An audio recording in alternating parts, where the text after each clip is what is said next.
ஆனால் நம்மள பிசி ஆக்கலன்னு சொன்னா நம்ம சமுதாயத்தினுடைய நிலைமை எப்படி இருந்திருக்கும் என்று யோசித்து பாருங்க.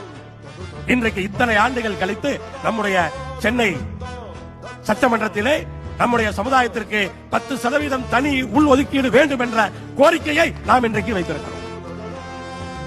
1970களுக்கு பிறகு 50 ஆண்டுகள் கழித்து அப்படி ஒரு குரலை நாம் இன்றைக்கு சட்டமன்றத்திலே எழுப்பி இருக்கிறோம்.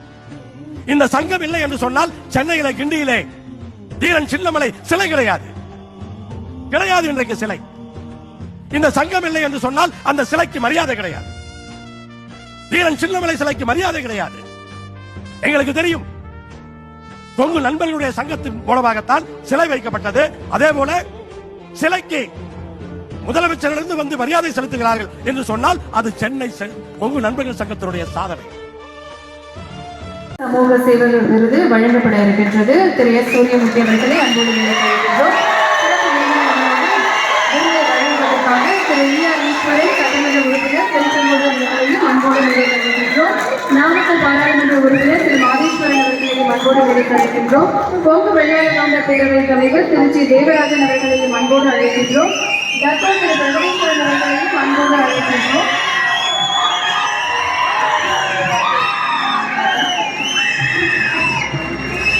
எஸ். சூரியமூர்த்தி அவர்களுக்கு கொங்கு சமூக சேவை விருது வழங்கப்படுகிறது.